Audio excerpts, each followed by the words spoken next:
et bienvenue dans cette exploration ciblée. Aujourd'hui, on plonge dans un texte de Pierre G. Martin, Nature ternaire de la dualité. Et la source, en fait, elle attaque une idée assez répandue, cette espèce d'injonction à dépasser notre vision duelle du monde. Oui, bonjour. Exactement. L'idée qu'il faudrait en finir avec le noir et blanc, le bien contre le mal. C'est ça. Alors notre mission, essayer de comprendre pourquoi l'auteur, lui, il défend la dualité comme un outil indispensable. Et surtout, pourquoi il la décrit comme fondamentalement ternaire. C'est là que ça devient intéressant. Hmm. Parce que, et c'est le paradoxe qu'il soulève, rejeter la dualité, vouloir un monde sans dualité, c'est créer une nouvelle opposition, non? C'est tout à fait son point de départ.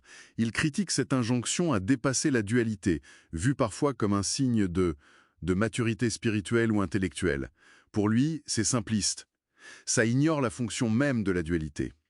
Et oui, le paradoxe est central. L'acte même de rejeter la dualité, c'est une opération duelle. On retombe dedans. Oui, je vois. Et il fait un parallèle avec l'ego, qui est assez parlant, je trouve. Ah oui. L'idée que c'est pas forcément quelque chose dont il faut se débarrasser naïvement, mais peut-être un outil nécessaire qu'il faut apprendre à manier, quoi. C'est exactement ça. Une compétence à développer plutôt qu'un défaut à éradiquer. La dualité, il la présente comme la condition sine qua non pour se repérer, pour faire des distinctions, comprendre où on se situe. Mhm. Sans elle, pas de discernement, pas d'analyse, pas d'intelligence telle qu'on la conçoit. C'est un mécanisme cognitif de base, en fait. Il va même jusqu'à cette image, assez forte, hein. Sans elle, on serait resté, je cite, des animaux arboricoles. Oui, Ça pose bien l'importance qu'il lui accorde. Pas une erreur de parcours, mais un moteur de notre humanisation, de notre pensée. absolument. C'est vraiment constitutif de notre intellect. Mais l'argument clé, le cœur du réacteur de sa pensée, si on peut dire, Oui. c'est que cette dualité si fondamentale, elle n'est pas juste binaire, elle est, selon lui, intrinsèquement ternaire. Ternaire. Alors là, ça, ça m'interpelle vraiment. Parce que duel, bon, on pense deux. Comment il justifie ce passage à trois? Alors, C'est juste la vieille dialectique thèse, antithèse, synthèse ou c'est plus profond? ben, la dialectique, c'est effectivement le premier aspect qu'il explore. Thèse et antithèse, l'opposition de départ, quoi. Hmm. Elle mène à une synthèse. Et cette synthèse, elle les englobe, elle les dépasse. Ce processus crée une structure à trois pôles, un triangle dynamique en quelque sorte, qui naît de la tension duelle. D'accord, donc la dualité n'est pas statique, elle est génératrice, c'est ça l'idée. C'est ça. Premier étage, la dialectique. Mais il ne s'arrête pas là, bien sûr. J'imagine, oui. Quel est le deuxième aspect alors? Le deuxième, c'est que la dualité n'est pas que conflit, opposition. Elle peut être aussi complémentarité. Ah oui, Pensez au masculin et au féminin, à l'ombre et la lumière. Deux pôles distincts, certes, mais qui ensemble forment un tout. Une unité qui les transcende en quelque sorte. d'accord. Donc là aussi, on a deux éléments qui pointent vers une troisième réalité, elle. Leur synergie, Leur unité. exactement. Leur synergie ou le tout qu'ils composent.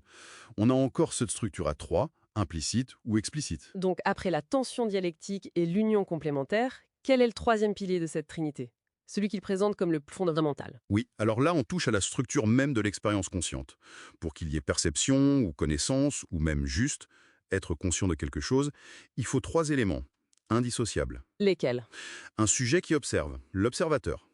Un objet qui est observé. Et l'acte de conscience lui-même? C'est lui qui relie les deux et qui émerge de cette relation.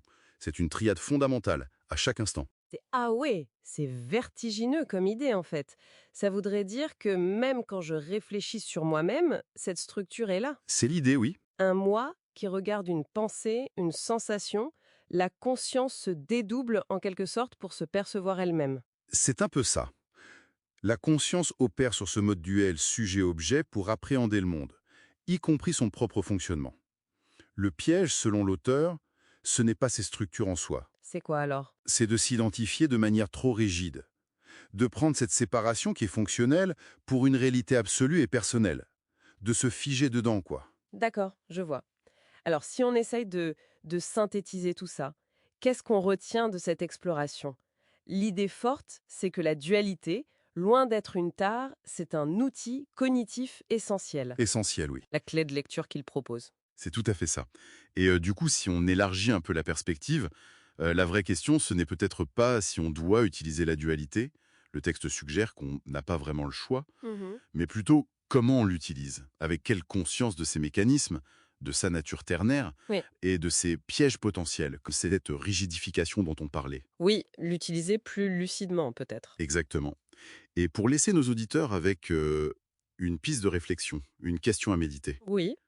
Si notre appareil cognitif, notre conscience elle-même, fonctionne sur ce mode duel ou plutôt duel ternaire pour interagir avec le réel et pour se comprendre, qu'est-ce que ça implique pour toutes ces recherches de non-dualité? Ah, bonne question. Est-ce qu'on vise vraiment une abolition de cet outil ou est-ce que ce ne serait pas plutôt une forme de maîtrise plus fine, une réconciliation avec sa nature profonde pour l'utiliser sans en être le prisonnier?